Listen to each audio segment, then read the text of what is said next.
Au fond de notre monde se trouve un continent enveloppé d'un mystère perpétuel. Une terre où le soleil refuse de se coucher pendant des mois, pour disparaître complètement pendant une période d'obscurité équivalente.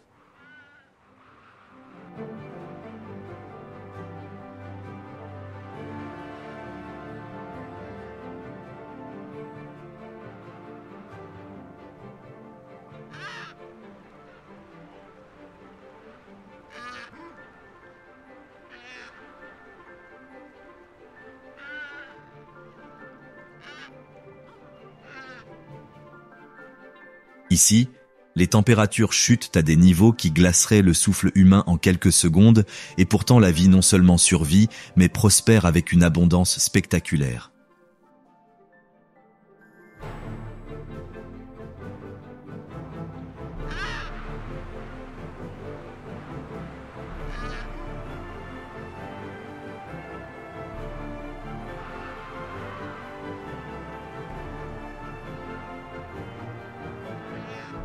Voici l'Antarctique, la dernière grande étendue sauvage de la Terre.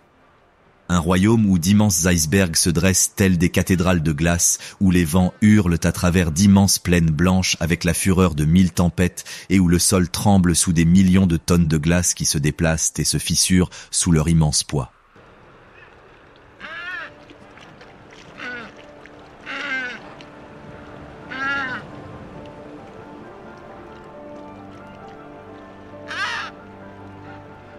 Dans ce théâtre glacé des extrêmes, une troupe extraordinaire de personnages incarne le drame ultime de la survie. D'immenses baleines jaillissent des eaux gelées, leurs chants résonnant dans les profondeurs tels des hymnes anciens. Des armées de manchots sillonnent les autoroutes glaciaires, leur destination étant programmée par des instincts plus vieux que la mémoire.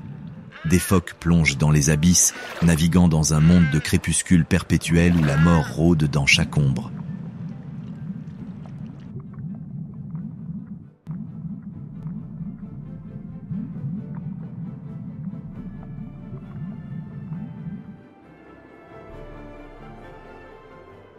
Hiver et été se livrent une guerre éternelle, chacun s'emparant du continent pendant des mois, remodelant non seulement le paysage mais aussi l'essence même de la vie qui y réside. Dès l'instant où les premiers rayons du soleil percent l'obscurité polaire, signalant la fin de la nuit la plus longue de la Terre, jusqu'au coucher de soleil final qui annonce des mois de crépuscule glacé, l'Antarctique se révèle être un continent où chaque créature doit maîtriser l'art de l'adaptation ou faire face à l'extinction.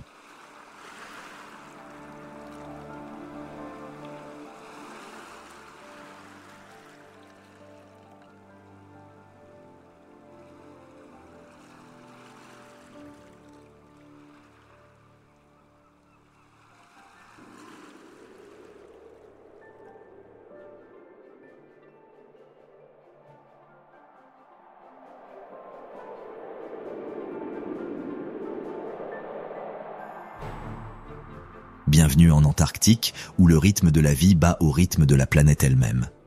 Alors que l'été antarctique débute, le continent s'éveille de son sommeil hivernal tel un géant qui s'éveille. Le soleil, absent depuis des mois, revient en force, parcourant le ciel dans une danse sans fin qui ne laisse jamais l'obscurité tomber. C'est la saison de l'abondance, où la glace recule juste assez pour révéler des zones de sol rocheux, où l'océan s'anime de la plus grande concentration de vie sur Terre et où des millions d'animaux convergent vers les côtes de l'Antarctique pour se nourrir, se reproduire et élever leurs petits. La transformation est tout simplement miraculeuse. Des plateformes de glace, solides depuis des mois, commencent à se fissurer et à se déplacer, créant des bras de mer s'étendant sur des centaines de kilomètres. L'océan, libéré de sa prison de glace, explose de vie grâce à la floraison du phytoplancton dans la lumière infinie du jour, transformant l'eau en une soupe verte qui constitue le fondement du réseau trophique de l'Antarctique. Le krill, ces minuscules créatures ressemblant à des crevettes, grouillent en supergroupes si vastes qu'ils sont visibles depuis l'espace, leur nombre atteignant des milliards.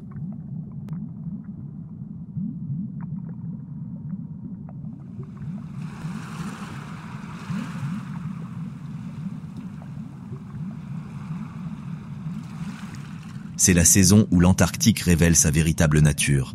Non pas une terre désolée et stérile, mais l'un des écosystèmes les plus productifs de la planète. La combinaison d'eau riche en nutriments, d'une lumière du jour infinie et du recul des glaces, créent des conditions propices à certaines des plus grandes concentrations d'animaux sauvages de la planète. Au début de l'été antarctique, alors que les premières fissures apparaissent dans la banquise, des colonnes de silhouettes noires et blanches entament leur épopée à travers le paysage gelé.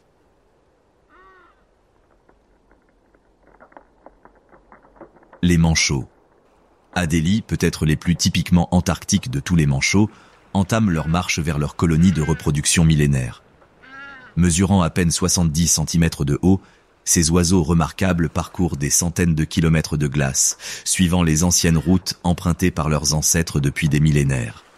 Chaque pas est calculé, chaque mouvement est intentionnel, tandis qu'ils naviguent dans un paysage qui mettrait au défi l'explorateur polaire le plus expérimenté.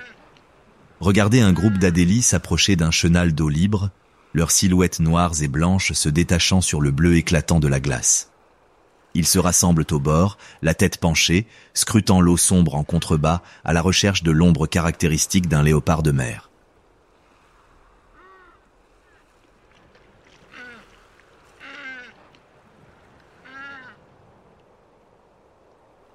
Un individu courageux s'approche du bord, puis un autre, jusqu'à ce que soudain, comme en réponse à un signal invisible, ils plongent tous simultanément, leurs corps élancés fendant l'eau tels des torpilles vivantes. Sous l'eau, les adélies, de comédiens maladroits, se transforment en athlètes gracieux.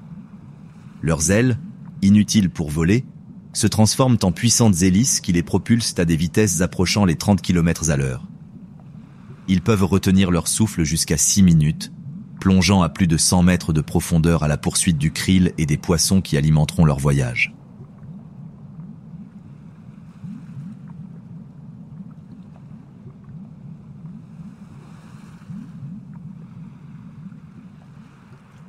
De retour sur la banquise, les adélies poursuivent leur marche, leur destination étant encore à des centaines de kilomètres. Ils se déplacent en formation dispersée, glissant parfois sur le ventre sur la glace lisse, parfois debout sur un terrain accidenté. Leur périple est semé d'embûches, de la menace omniprésente des léopards de mer au risque d'être surpris par un blizzard ou d'être séparés du groupe par une fissure soudaine dans la glace.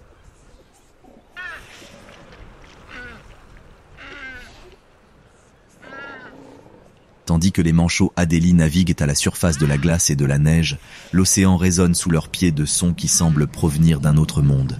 Des mélodies profondes et envoûtantes, capables de parcourir des centaines de kilomètres à travers l'eau, des chants si complexes et si beaux qu'ils semblent exprimer une sagesse ancestrale et une profonde émotion.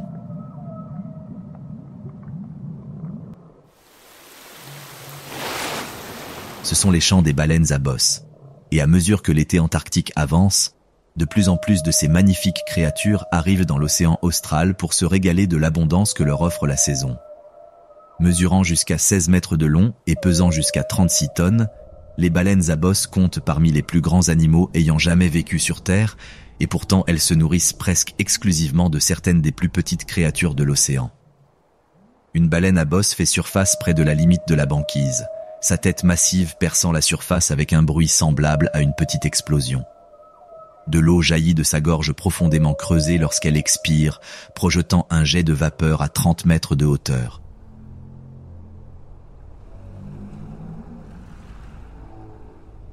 Pendant un instant, elle reste immobile à la surface, son énorme masse éclipsant les banquises qui l'entourent, avant de prendre une profonde inspiration et de disparaître à nouveau dans les profondeurs. Sous la surface, la baleine se livre à l'un des comportements alimentaires les plus spectaculaires de la nature. Travaillant seules ou en groupe coordonné, les baleines à bosse utilisent une technique appelée filet à bulles pour concentrer leur proie. Nageant en spirale sous un banc de krill, elles libèrent des flots de bulles qui remontent à la surface, créant un filet cylindrique qui perturbe et concentre les minuscules crustacés. Au moment crucial, la baleine s'élève à toute vitesse au centre du filet à bulles, sa gueule massive s'ouvrant pour révéler des fanons qui filtrent des milliers de litres d'eau et de krill.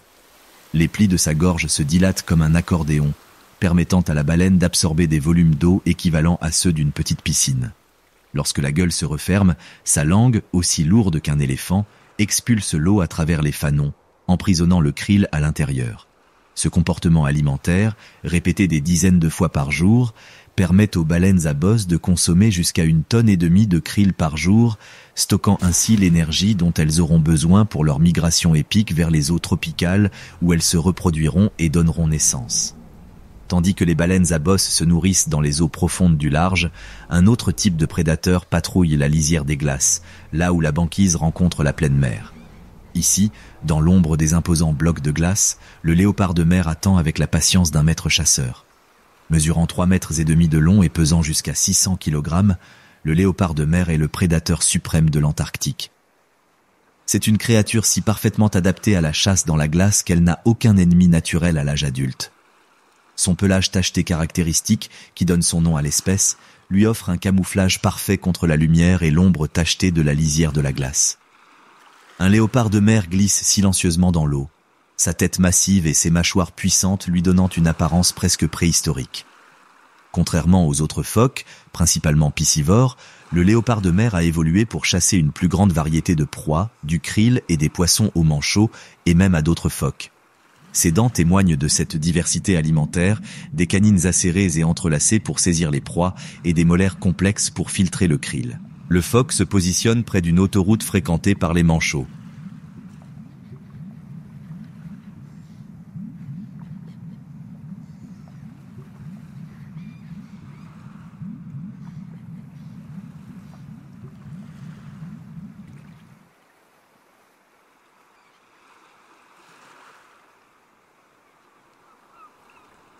Où les adélies entrent et sortent régulièrement de l'eau. Son approche est calculée et patiente, attendant parfois immobile pendant des heures l'occasion idéale. Lorsqu'un groupe de manchots apparaît à la lisière de la glace, le phoque s'immerge, devenant invisible dans l'eau sombre en contrebas.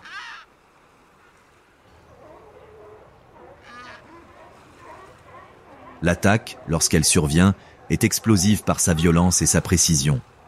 Le léopard de mer jaillit des profondeurs, ses mâchoires massives s'abattant sur un malheureux manchot avant même qu'il ne réalise le danger. Sa technique pour manipuler ses proies est aussi remarquable que brutale. Il secoue violemment l'oiseau pour séparer la chair de la peau et des os. Un comportement observé et documenté, mais jamais totalement compris. Cependant, les rencontres avec des léopards de mer ne se terminent pas toujours par la mort. Des observations récentes ont révélé un aspect surprenant de ces prédateurs. Certains léopards de mer ont été observés jouant apparemment avec des manchots, les poussant sans les blesser, ou même tentant de les donner vivants à manger à des plongeurs humains. Ce comportement suggère un niveau d'intelligence et de complexité que les scientifiques commencent seulement à comprendre.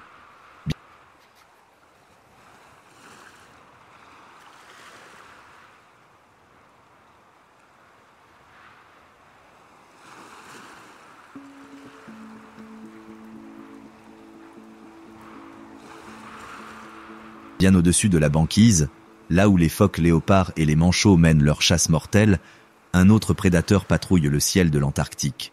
Le labe de McCormick, un oiseau à la réputation si féroce qu'on l'a surnommé le pirate de l'Antarctique, vole dans les airs grâce à des ailes qui peuvent le transporter à des milliers de kilomètres de la Terre la plus proche.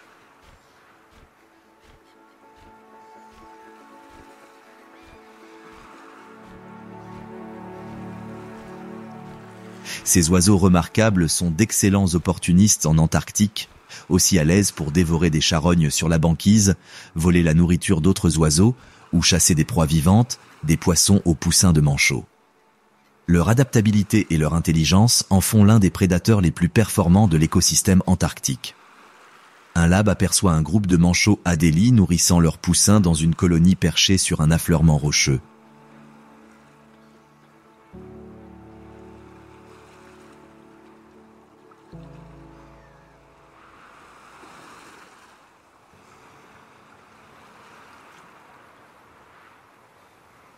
Les manchots adultes rapportent de la nourriture de la mer, leurs jabots regorgeant de krill et de poissons qu'ils régurgiteront pour leurs petits affamés. Le labe survole la zone, son œil perçant évaluant la situation, guettant le moment idéal pour attaquer. L'attaque est rapide et décisive. Le labe plonge sur la colonie, ses cris stridents semant le chaos parmi les manchots. Dans la confusion, il cible un parent manchot qui revient avec de la nourriture, le harcelant sans relâche jusqu'à ce qu'il régurgite sa proie. Le labe fond aussitôt sur sa proie, l'engloutissant avant que le manchot ne puisse se remettre.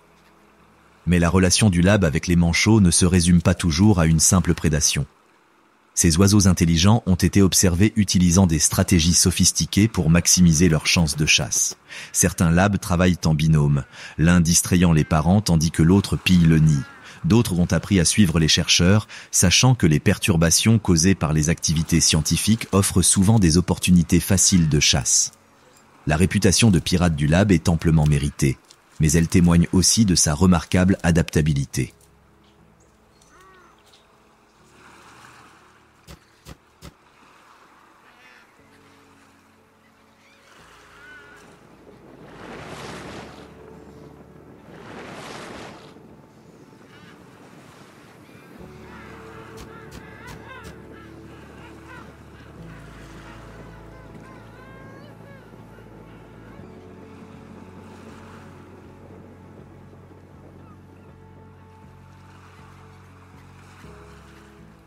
Dans un environnement où les ressources sont rares et dispersées, la capacité à exploiter chaque opportunité, que ce soit par la prédation, la chasse ou le vol, est la clé de la survie.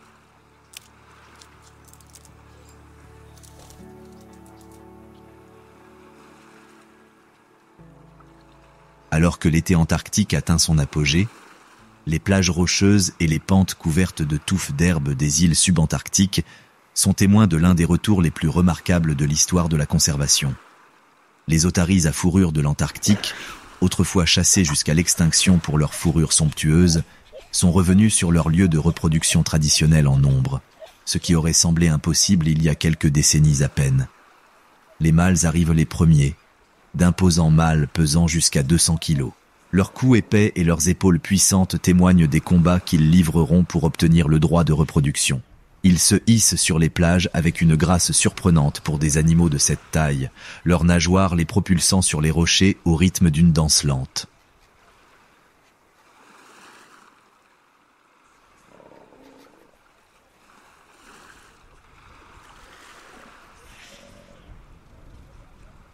Un mâle dominant surveille son territoire du haut d'un promontoire rocheux, ses cris graves et beuglants résonnant sur la plage. Son épaisse fourrure, qui donne son nom à l'espèce, ondule sous le vent antarctique tandis qu'il scrute l'horizon à la recherche de rivaux.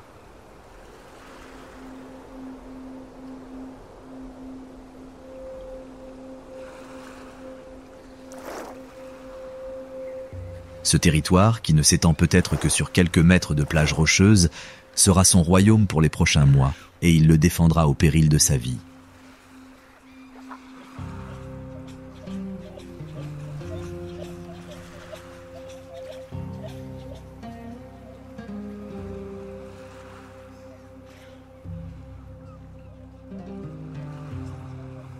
Les premières femelles commencent à arriver, élégantes et gracieuses comparées aux mâles massifs. Après s'être accouplées l'été précédent, elles sont en gestation avancée et sont venues sur ces plages pour donner naissance aux petits qu'elles ont portés pendant le long hiver antarctique. Chaque femelle recherchera le territoire du mâle le plus fort, un choix qui déterminera le sort de sa progéniture. La mise bas est étonnamment rapide et efficace. La femelle s'assoit et, en quelques minutes, un petit chiot noir naît, déjà doté des instincts nécessaires pour survivre dans cet environnement hostile. La mère commence immédiatement à nettoyer et à allaiter sa progéniture, leur lien se tissant dès les premiers instants de sa vie. En quelques jours, le petit nage dans les bassins peu profonds laissés par la marée descendante, démontrant déjà ses capacités naturelles de nage.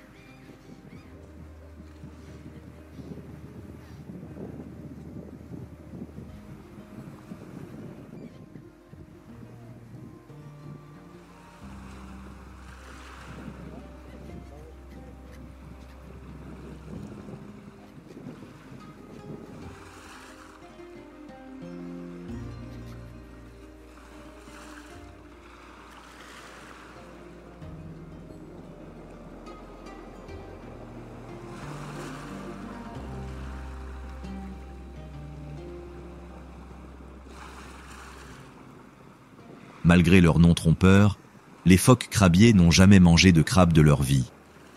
Ces phoques gris argentés et élégants sont les spécialistes ultimes du krill, possédant des dents parmi les plus spécialisées du règne animal, conçues spécifiquement pour filtrer ces minuscules crustacés de l'eau.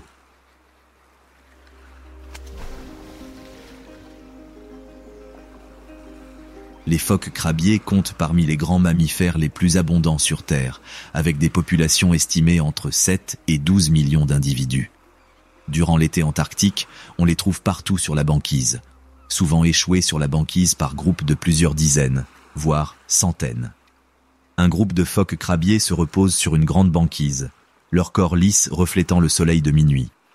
Ils paraissent détendus, presque paresseux, tandis qu'ils s'étalent sur la glace. Mais cette apparente inactivité est trompeuse. Ces phoques sont parfaitement adaptés à la vie sur la banquise, et chacun de leurs comportements est façonné par la nécessité de trouver de la nourriture et d'éviter les prédateurs dans l'un des environnements les plus difficiles de la planète.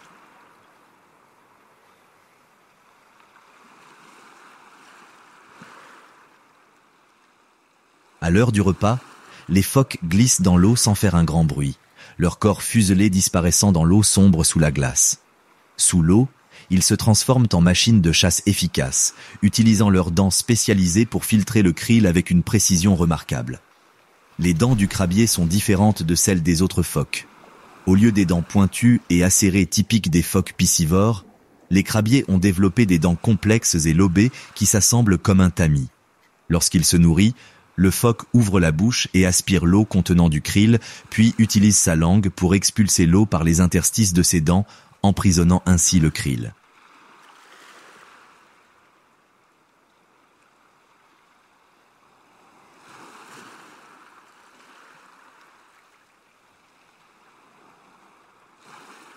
Cette stratégie alimentaire est si efficace qu'un seul phoque crabier peut consommer jusqu'à 8 kg de krill par jour, et l'impact collectif de la population de crabiers sur les stocks de krill de l'Antarctique est considérable.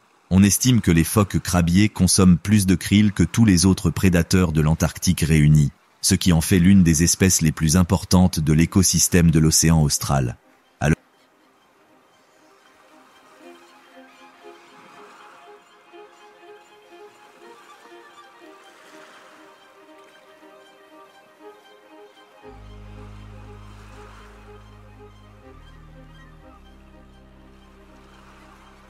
Alors que l'été antarctique atteint son apogée, les eaux entourant le continent deviennent le théâtre de l'un des spectacles aériens les plus remarquables de la nature. L'albatros hurleur, avec ses 3 mètres d'envergure et sa maîtrise du vol plané dynamique, patrouille l'océan austral avec une efficacité qui semble défier les lois de la physique.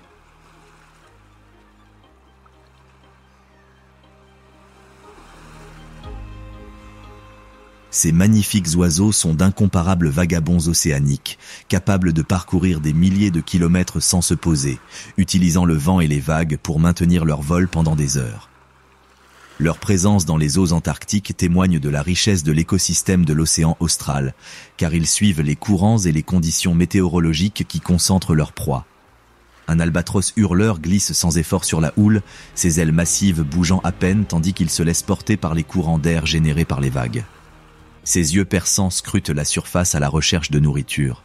Une nappe d'eau agitée indiquant la présence de baleines en train de se nourrir, une nappe de pétrole provenant d'un phoque mort, ou un éclat argenté indiquant un banc de poissons près de la surface.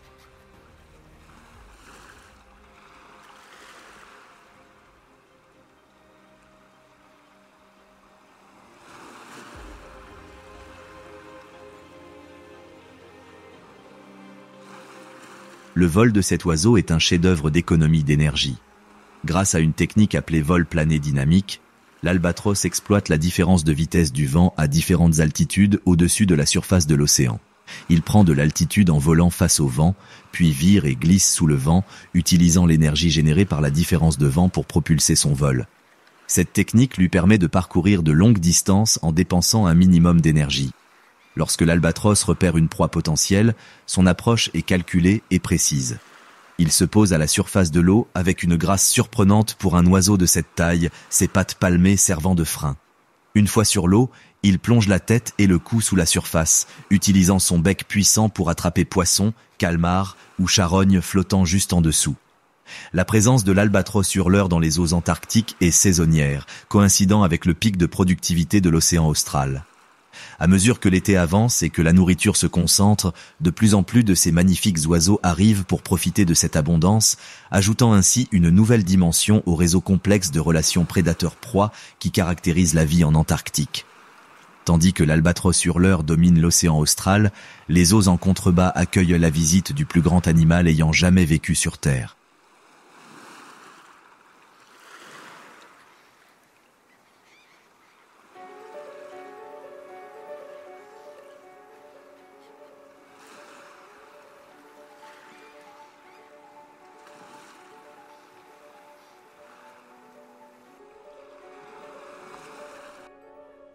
La baleine bleue, qui peut atteindre plus de 30 mètres de long et peser jusqu'à 200 tonnes, débarque dans les eaux antarctiques pendant les mois d'été pour se nourrir des vastes bancs de krill qui fleurissent au soleil de minuit. Ces magnifiques créatures éclipsent même les plus grands dinosaures ayant jamais foulé la Terre. Leur cœur pèse à lui seul autant qu'une petite voiture et leur langue peut peser autant qu'un éléphant. Pourtant, malgré leur taille imposante, les baleines bleues comptent parmi les nageurs les plus gracieux de l'océan, leurs corps élancés fendant l'eau avec une élégance surprenante.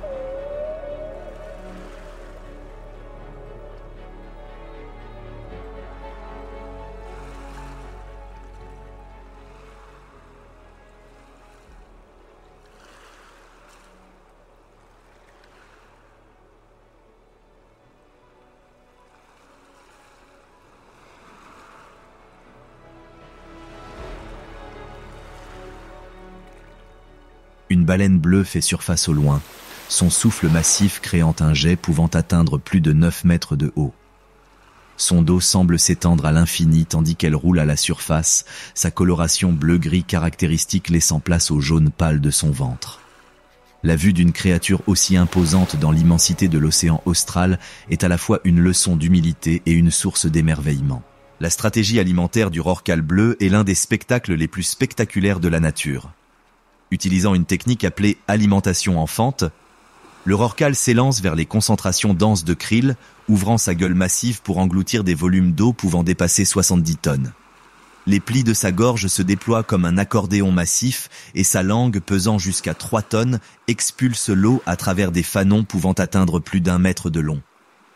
Une seule baleine bleue peut consommer jusqu'à 4 tonnes de krill par jour pendant l'été antarctique, et l'impact collectif de la population de baleines bleues sur les stocks de krill est considérable.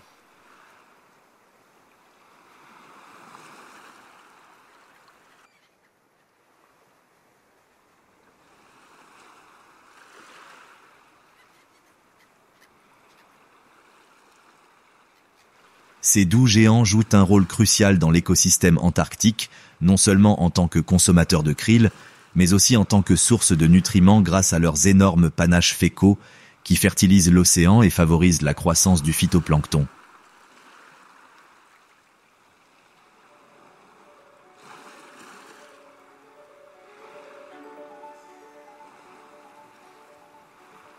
Parmi les 4 espèces de phoques qui peuplent l'Antarctique, aucune n'est plus mystérieuse ni plus insaisissable que le phoque de Ross.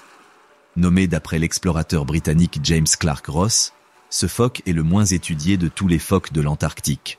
Son caractère discret et sa préférence pour la banquise épaisse le rendent extrêmement difficile à observer et à étudier. Les phoques de Ross sont immédiatement reconnaissables à leur apparence particulière.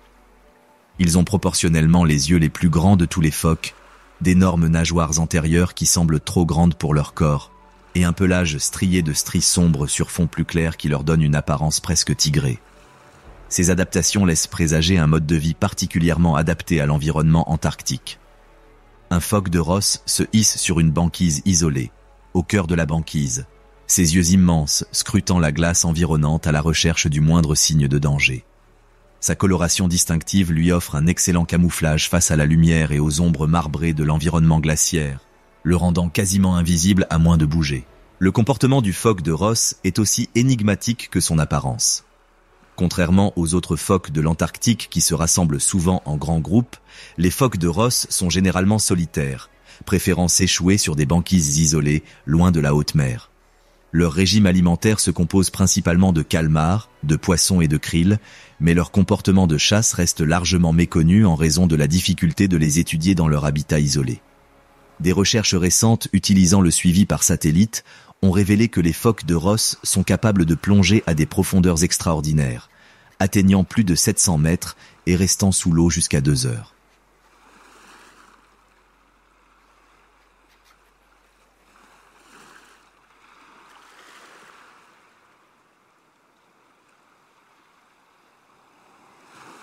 Ces capacités de plongée rivalisent avec celles des éléphants de mer, bien plus grands, ce qui suggère que les phoques de Ross ont développé des adaptations physiologiques remarquables pour la chasse en eau profonde.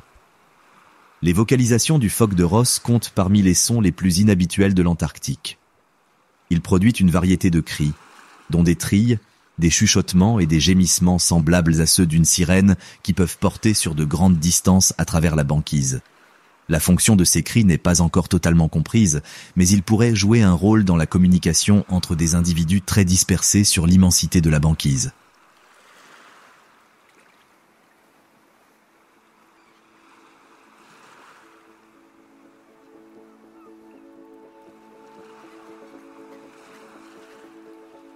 Alors que l'été antarctique touche à sa fin, le continent entame sa transformation en un royaume d'obscurité perpétuelle. Le soleil, qui a tourné dans le ciel sans se coucher pendant des mois, commence à baisser à l'horizon chaque jour qui passe, jusqu'à disparaître complètement, laissant l'Antarctique sous l'emprise d'un hiver qui durera 4 mois. Il ne s'agit pas seulement de l'absence d'été. C'est l'arrivée de conditions si extrêmes qu'elles remettent en question les limites mêmes de la vie sur Terre. Les températures, simplement glaciales en été, chutent à des profondeurs qui gèleraient la chair exposée en quelques minutes. Les vents, simplement violents, se transforment en démons hurlants capables de priver de chaleur toute créature assez imprudente pour s'aventurer sur leur passage. L'océan, qui regorgeait de vie en été, commence à geler, sa surface se transformant en une plateforme de glace capable de supporter le poids des plus grands animaux de la planète. Pourtant, même en cette saison d'extrêmes extrêmes, la vie non seulement perdure, mais trouve aussi le moyen de prospérer. Les créatures qui restent en Antarctique pendant l'hiver sont les véritables maîtres de la survie, dotées d'adaptations si remarquables qu'elles semblent appartenir à un tout autre monde. Elles se regroupent en groupes pouvant atteindre des centaines de milliers d'individus, partageant chaleur et protection contre le froid glacial. Elles plongent sous la glace pour chasser dans un monde de crépuscule perpétuel, naviguant grâce à des sens que les humains peinent à appréhender. Elles rythment leur cycle vital au rythme des saisons, donnant naissance et élevant leurs petits dans des conditions qui seraient fatales à la plupart des formes de vie sur Terre.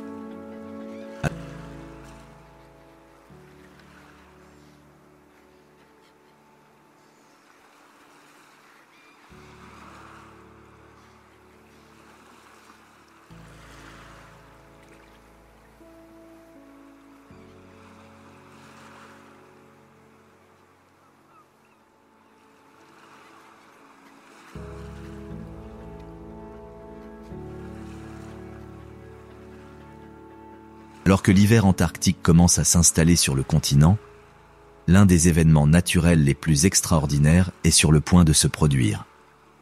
Au cœur de la mer de Weddell, où la glace s'étend sur des centaines de kilomètres dans toutes les directions, des milliers de manchots empereurs se rassemblent pour un rituel inchangé depuis des millions d'années.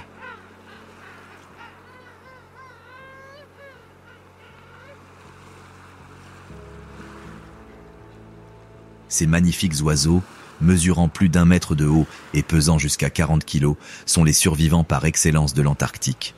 C'est la seule espèce d'oiseau à se reproduire pendant l'hiver antarctique, synchronisant sa reproduction avec les conditions les plus rudes sur Terre.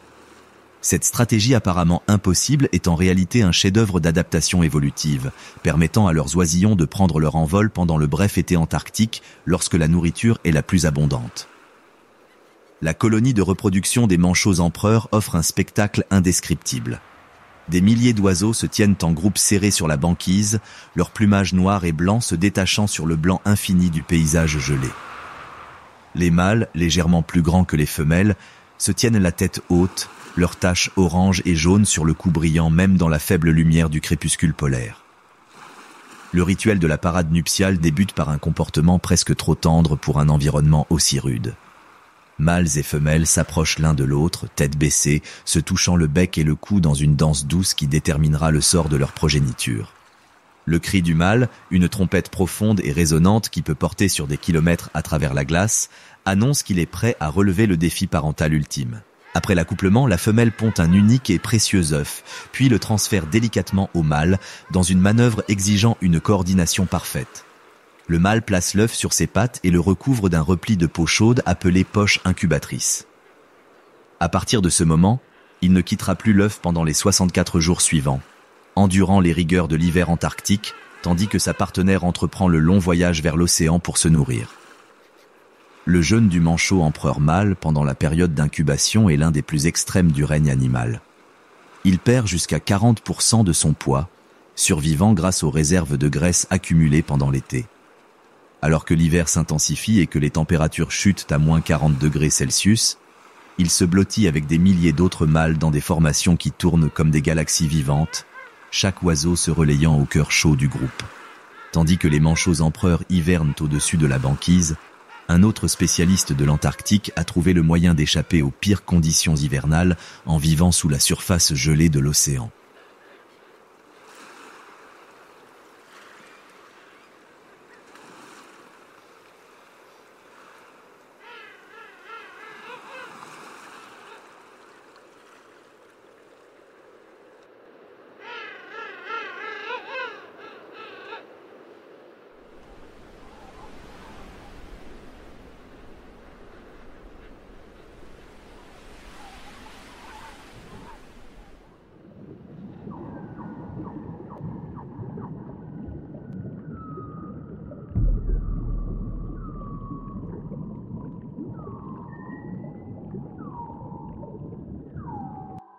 Le phoque de Weddell, nommé d'après l'explorateur britannique James Weddell, est l'un des mammifères vivants le plus austral de la planète, capable de survivre dans des zones où la mer est entièrement gelée la majeure partie de l'année. L'adaptation du phoque de Weddell à la vie sous la glace est tout simplement remarquable. Il entretient des ouvertures respiratoires dans la glace en grattant la glace qui se forme constamment sur ses points d'accès à la surface à l'aide de ses canines. Ce comportement, bien qu'essentiel à sa survie, a un coût. Le grattage constant use ses dents et les phoques plus âgés meurent souvent, non pas de maladie ou de prédation, mais de leur incapacité à entretenir leurs ouvertures respiratoires. Un phoque de Weddell fait surface par son trou d'aération, sa tête massive perçant la glace avec un bruit semblable à une petite explosion. De la vapeur s'échappe de ses narines à l'expiration, l'air chaud de ses poumons créant un nuage de vapeur qui se fige instantanément dans l'air antarctique. Ses yeux sombres, parfaitement adaptés à la faible lumière sous la glace, scrutent la surface à la recherche du moindre signe de danger avant de prendre plusieurs grandes inspirations et de disparaître à nouveau dans les profondeurs.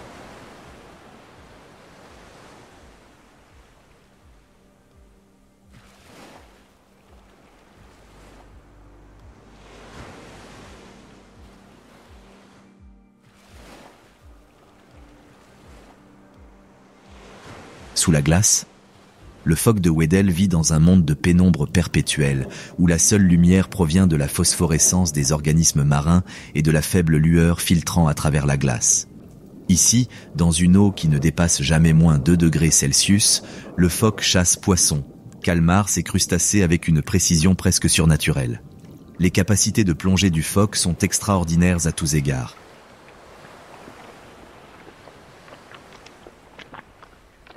Il peut rester sous l'eau plus d'1 heure, plongeant à plus de 700 mètres de profondeur à la recherche de proies. Son sang contient 2 fois plus de globules rouges oxygénés que celui des mammifères terrestres et ses muscles regorgent de myoglobine, une protéine qui stocke l'oxygène pour une utilisation prolongée.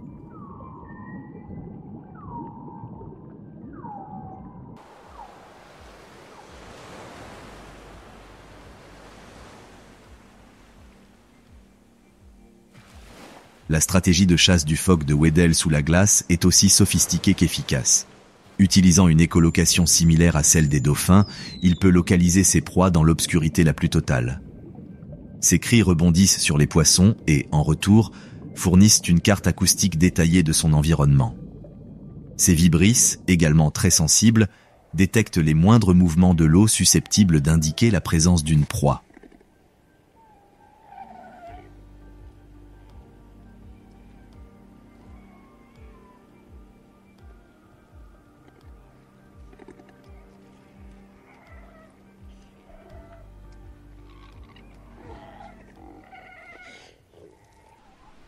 Dans le crépuscule perpétuel de l'hiver antarctique, où la plupart des oiseaux ont depuis longtemps fui vers des climats plus chauds, une silhouette fantomatique se déplace dans le paysage gelé avec une grâce surnaturelle. Le pétrel des neiges, d'un blanc immaculé du bec à la queue, est l'un des rares oiseaux à rester en Antarctique tout au long de l'hiver. Sa présence témoigne des remarquables adaptations qui permettent à la vie de survivre dans les conditions les plus extrêmes sur Terre. Ces oiseaux aériens, avec leur envergure de près d'1 mètre, sont parfaitement adaptés à la vie dans les glaces de l'Antarctique. Leur plumage d'un blanc immaculé leur offre un camouflage parfait contre la neige et la glace, tandis que leur corps compact et aérodynamique leur permet de manœuvrer à travers les violents vents catabatiques qui soufflent du plateau polaire. Un pétrel des neiges surgit des tourbillons de neige, tel un esprit manifesté, sa silhouette blanche à peine visible sur le paysage blanc. Il se laisse porter par les courants avec une aisance qui semble défier la gravité, ses ailes bougeant à peine tandis qu'il glisse sur la glace en quête de nourriture. Sa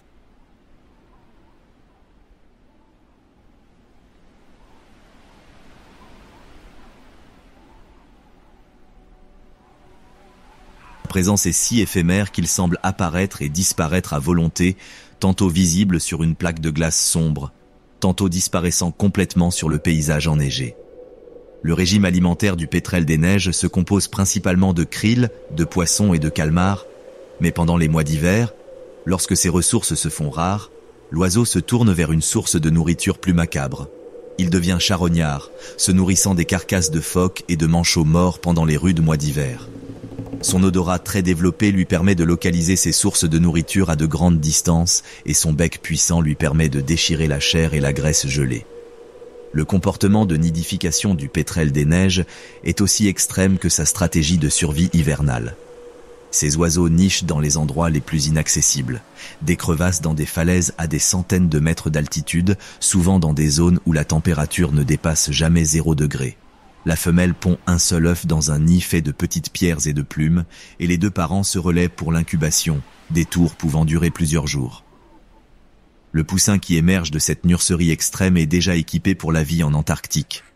Recouvert d'un duvet dense et isolant et doté d'un métabolisme capable de fonctionner à des températures bien inférieures à 0, le jeune pétrel des neiges représente le triomphe ultime de l'adaptation sur l'adversité.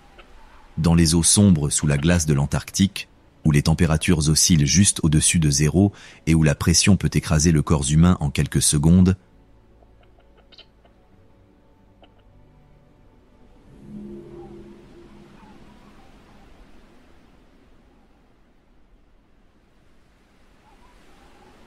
le phoque léopard continue d'assumer son rôle de prédateur suprême de l'Antarctique, mais l'hiver apporte de nouveaux défis et opportunités à ces magnifiques chasseurs. La formation de vastes étendues de glace marine crée de nouveaux territoires de chasse, mais elle oblige aussi les phoques à adapter leur stratégie aux conditions changeantes. Durant les mois d'hiver, les léopards de mer doivent entretenir des trous d'aération dans la glace, utilisant leurs puissantes nageoires et leurs dents pour maintenir ouverts les points d'accès dans la mer constamment gelée. Ces trous deviennent des points névralgiques de leur existence hivernale, leur servant non seulement d'accès à l'air, mais aussi de points d'embuscade pour la chasse. Un léopard de mer fait surface par son trou d'aération, sa tête massive émergeant de l'eau sombre avec une force explosive. Des cristaux de glace se forment instantanément sur ses moustaches lorsque son souffle chaud rencontre l'air glacial. Son regard perçant scrute la glace environnante à la recherche de toute proie, sa patience étant légendaire parmi les prédateurs de l'Antarctique. La stratégie de chasse hivernale du léopard de mer diffère de ses tactiques estivales. Avec la diminution de la présence de manchots et la banquise offrant de nouveaux points de vue, le phoque doit s'adapter à la chasse dans un environnement tridimensionnel, composé à la fois d'eau et de glace. Certains léopards de mer ont été observés chassant sous la glace, utilisant leur puissant sonar pour localiser leur proie dans les eaux sombres. L'intelligence remarquable des phoques devient encore plus manifeste pendant les mois d'hiver. On a observé des phoques développer des techniques de chasse uniques, comme utiliser la banquise comme plateforme pour attaquer leur proie ou créer des vagues pour les emporter sur la glace. Ces comportements suggèrent une capacité de résolution de problèmes comparable à celle des mammifères marins les plus intelligents. Le rôle du léopard de mer comme prédateur au sommet de la chaîne alimentaire devient encore plus crucial pendant les mois d'hiver, lorsque la simplification du réseau trophique exerce une pression énorme sur les proies restantes. Un seul léopard de mer peut consommer des centaines de kilos de proies chaque mois, ce qui en fait l'un des prédateurs les plus importants de l'écosystème antarctique. Au cœur de l'hiver antarctique, alors que la majeure partie du continent est plongée dans une obscurité perpétuelle, un visiteur remarquable arrive de l'autre bout du monde. La sterne arctique, après avoir accompli la plus longue migration de tous les animaux de la planète, arrive dans les eaux antarctiques au moment même où le continent connaît ses conditions les plus rudes. Ces oiseaux extraordinaires viennent d'accomplir un voyage de plus de 40 000 kilomètres, suivant le soleil de l'été arctique à l'été antarctique, avant de poursuivre leur aventure vers l'hiver antarctique.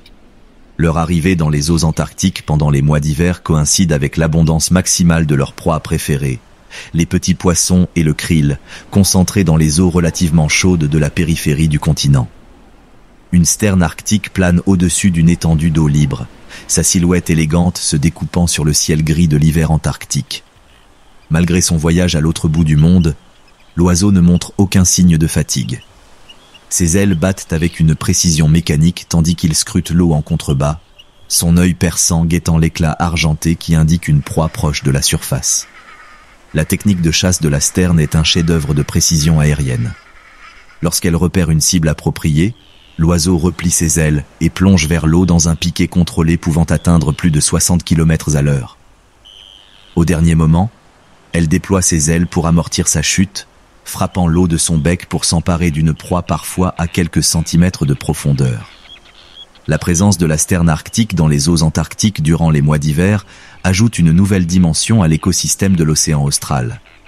Ces oiseaux rivalisent avec les espèces résidentes pour les ressources alimentaires, mais ils apportent également des nutriments de l'Arctique dans leur organisme, contribuant ainsi au réseau complexe de cycles nutritifs qui maintient la vie dans l'océan austral.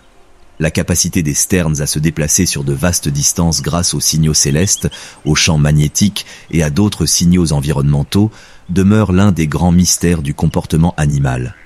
Ces oiseaux peuvent revenir aux mêmes aires d'alimentation année après année, ce qui suggère une capacité de navigation qui surpasse même la technologie humaine la plus sophistiquée.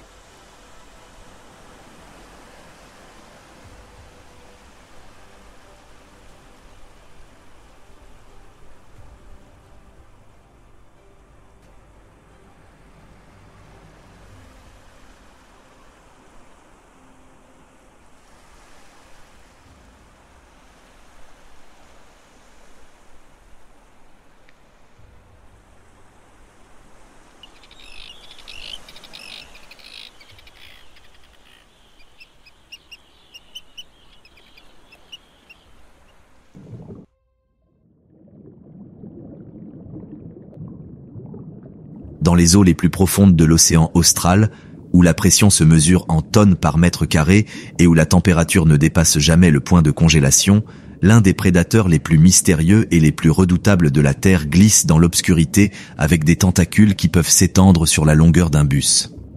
Le calmar colossal, le plus grand invertébré de la planète, est une créature si extraordinaire qu'elle semble relever de la mythologie plutôt que de la biologie. Avec des yeux aussi gros qu'une assiette et des tentacules munis de crochets rotatifs comme des hachoirs à viande, le calmar colossal est parfaitement adapté à la vie dans les eaux profondes de l'océan austral. Un calmar colossal évolue dans les profondeurs abyssales avec la grâce d'un sous-marin vivant, son corps massif propulsé par des nageoires ondulant comme des ailes sous-marines. Ses yeux immenses, les plus grands du règne animal, peuvent détecter la moindre trace de lumière dans l'obscurité perpétuelle des profondeurs océaniques. Ces yeux ne sont pas seulement grands pour eux-mêmes, ils sont précisément adaptés pour détecter les manifestations bioluminescentes des proies et les silhouettes des prédateurs dans la faible lumière filtrant à la surface. La stratégie de chasse du calmar est aussi sophistiquée que terrifiante. Grâce à ses puissants tentacules, qui peuvent atteindre plus de 2 mètres de long, il peut capturer des proies à des distances inaccessibles à d'autres prédateurs. Ces tentacules sont munis de crochets rotatifs indépendants, ce qui permet au calmar de maintenir sa prise sur une proie en difficulté tout en la positionnant pour la morsure fatale. Le bec du calmar colossal, dissimulé au centre de ses tentacules, est proportionnellement le plus grand de toutes les espèces de calmars. Ce puissant outil tranchant peut trancher l'épaisse peau et la graisse de proies imposantes, y compris des poissons pouvant peser des centaines de kilos. La radula du calmar, une langue râpeuse couverte de milliers de minuscules dents, lui permet de réduire ses proies en morceaux suffisamment petits pour être avalés. Des recherches récentes ont révélé que les calmars colossaux pourraient être plus abondants dans les eaux antarctiques qu'on ne le pensait auparavant. Mais leur habitat en eau profonde rend leur étude extrêmement difficile. La plupart de nos connaissances sur ces créatures remarquables proviennent de spécimens trouvés dans l'estomac de cachalots, leur seul prédateur connu, ce qui suggère que la bataille entre ces titans des profondeurs est l'un des affrontements les plus épiques du monde naturel. Dans les eaux sombres sous la glace de l'Antarctique, où des géants comme le calmar colossal chassent dans les abysses, un prédateur beaucoup plus petit, mais tout aussi important, se déplace dans la colonne d'eau en vaste banc. Le lépisme argenté de l'Antarctique, malgré sa taille modeste de seulement 15 cm, joue un rôle crucial dans l'écosystème antarctique, car il est l'une des espèces de poissons les plus abondantes de l'océan austral.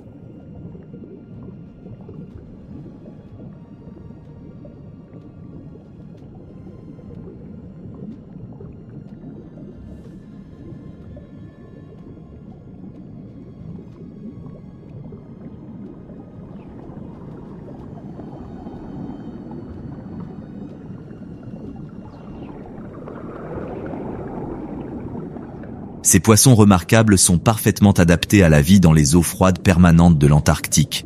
Leur corps produit des protéines antigel qui empêchent la formation de cristaux de glace dans leur sang, leur permettant de rester actifs dans des eaux à des températures qui seraient fatales à la plupart des autres poissons. Leurs grands yeux sont adaptés à la faible lumière qui filtre à travers la glace, et leur corps profilé leur permet de nager efficacement dans ces eaux froides et denses.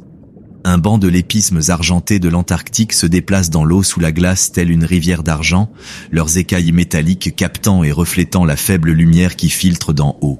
Le banc se déplace avec la coordination fluide d'un seul organisme, des milliers de poissons agissant comme un seul homme pour naviguer dans le labyrinthe tridimensionnel de l'environnement sous la glace. Le rôle du lépisme argenté de l'Antarctique dans l'écosystème est indéniable. Ce poisson constitue un lien essentiel entre les organismes microscopiques à la base du réseau trophique et les grands prédateurs qui en dépendent. Il se nourrit de copépodes, de krill et d'autres petits organismes, transformant ces minuscules proies en protéines capables de nourrir toutes sortes d'espèces, des phoques aux baleines. La stratégie de reproduction du lépisme argenté est aussi remarquable que son importance écologique.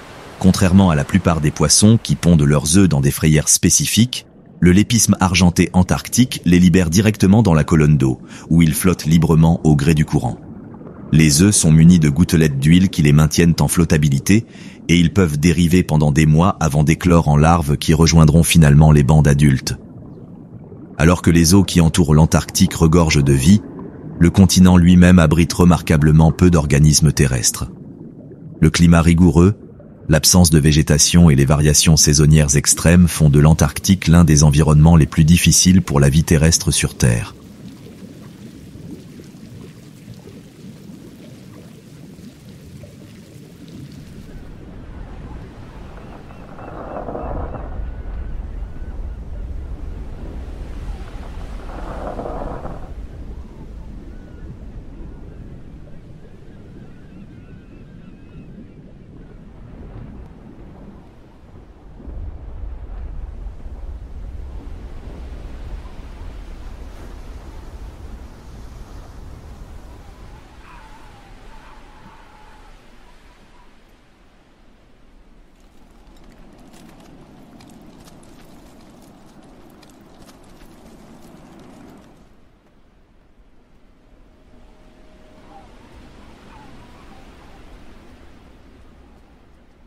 Alors que l'obscurité hivernale commence à se dissiper et que les premiers signes du printemps apparaissent en Antarctique, une nouvelle vague de visiteurs débarque sur les côtes du continent.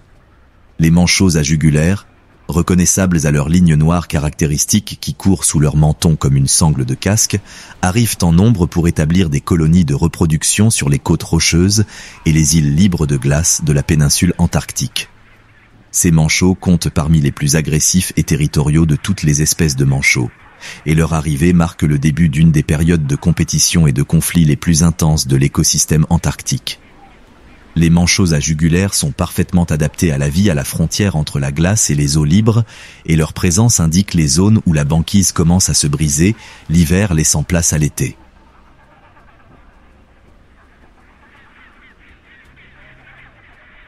Un groupe de manchots à jugulaire s'approche du rivage, leur plumage noir et blanc distinctif se détachant sur la glace grise et l'eau sombre.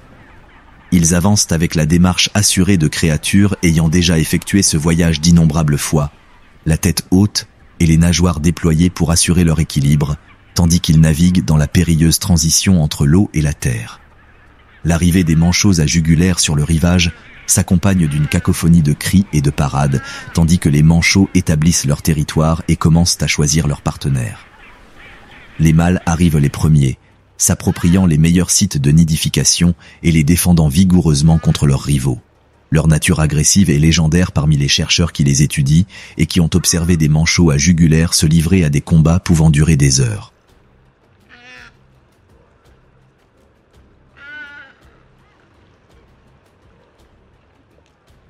Le régime alimentaire du manchot à jugulaire se compose principalement de krill, mais il est aussi un prédateur opportuniste qui s'attaque aux poissons, aux calmars et à d'autres organismes marins dès qu'ils sont disponibles.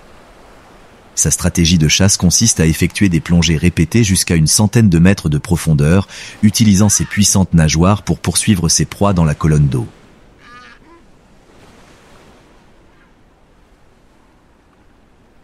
La présence de manchots à jugulaire dans les eaux antarctiques est un indicateur de la santé de l'écosystème.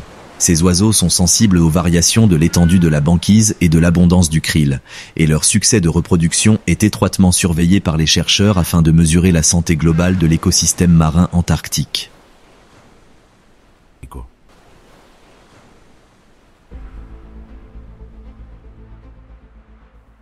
Alors que l'hiver antarctique atteint son paroxysme, alors que le continent est plongé dans l'obscurité depuis des mois et que le froid atteint son paroxysme, les premiers signes subtils de changement apparaissent.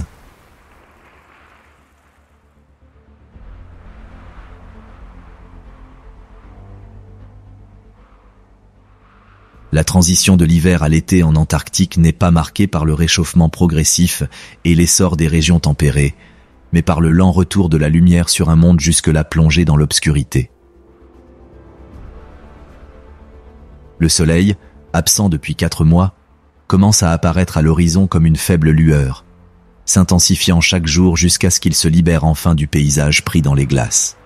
Cet instant, où le soleil apparaît pour la première fois à l'horizon après la longue nuit antarctique, est l'une des transitions les plus spectaculaires du monde naturel, marquant le début d'un nouveau cycle de vie et de renouveau.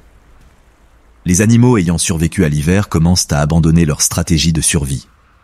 Les poussins de manchots empereurs, désormais assez grands pour survivre seuls, se préparent pour leur premier voyage en mer.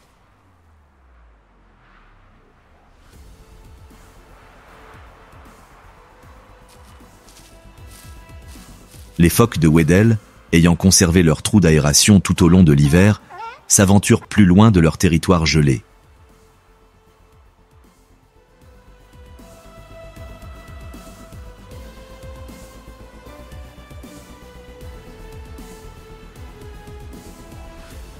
Les pétrels des neiges, gardiens fantomatiques du paysage hivernal, se préparent à la saison de reproduction qui transformera bientôt le continent.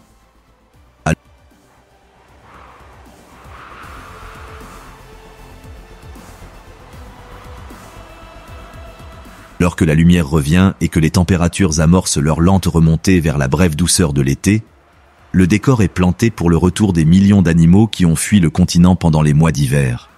La grande migration est sur le point de reprendre et l'Antarctique redeviendra le théâtre de l'une des plus grandes manifestations de la vie sur Terre. Mais alors même que nous célébrons le retour de la lumière et de la vie en Antarctique, nous devons reconnaître les défis croissants auxquels cette nature sauvage et intacte est confrontée.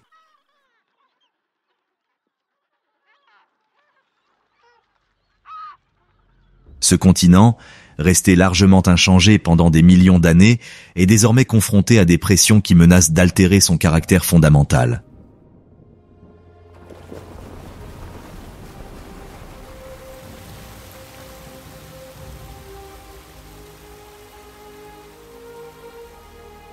La nature sauvage de l'Antarctique, sanctuaire isolé de toute influence humaine pendant des millions d'années, est aujourd'hui confrontée à des défis sans précédent qui menacent son fragile équilibre.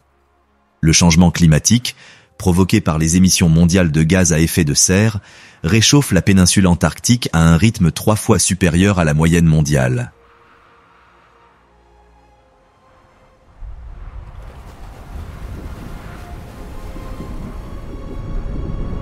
Les résultats sont déjà visibles, d'immenses plateformes de glace s'effondrent, les glaciers reculent à un rythme accéléré et le rythme des saisons se modifie, perturbant ainsi les cycles de vie soigneusement synchronisés des espèces antarctiques.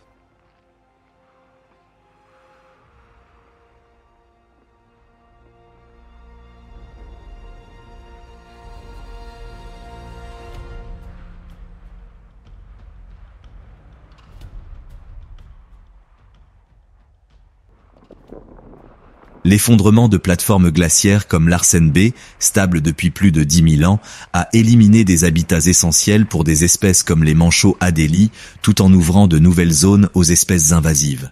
La hausse des températures océaniques réduit l'étendue de la banquise, qui constitue un habitat de reproduction essentiel pour des espèces comme les manchots empereurs et les phoques crabiers.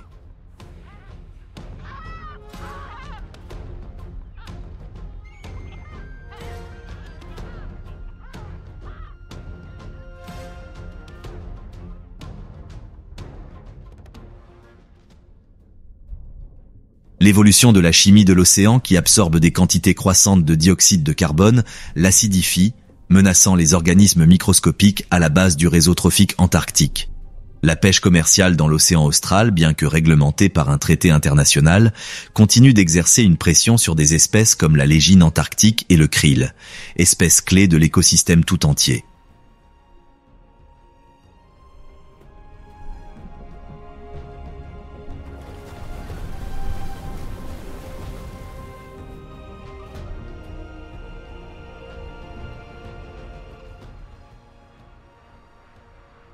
L'introduction d'espèces non indigènes, transportées accidentellement par des stations de recherche et des navires de tourisme, menace de perturber des écosystèmes qui ont évolué isolément pendant des millions d'années. Le plus inquiétant est peut-être l'accélération de ces changements. Ce qui se produisait autrefois à l'échelle des temps géologiques se produit désormais à l'échelle humaine, ce qui laisse peu de temps aux espèces antarctiques pour s'adapter à des conditions en constante évolution. Les magnifiques créatures qui ont maîtrisé la survie dans l'environnement le plus extrême de la Terre sont désormais confrontées à leur plus grand défi. Survivre aux conséquences imprévues de l'activité humaine à l'échelle mondiale.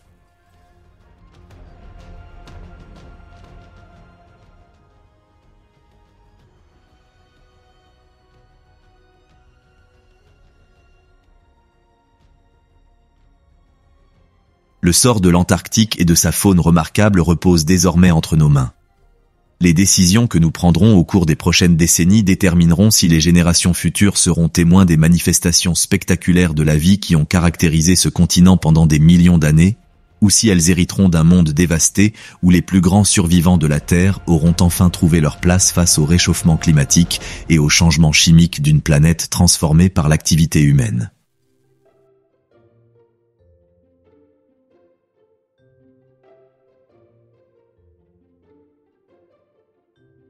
Inspiré par l'incroyable faune de l'Antarctique? Aimez cette vidéo et indiquez votre animal préféré dans les commentaires. Partagez-la pour sensibiliser et protéger ces écosystèmes fragiles. N'oubliez pas d'appuyer sur l'icône en forme de cloche pour être toujours prêt pour votre prochaine aventure sauvage.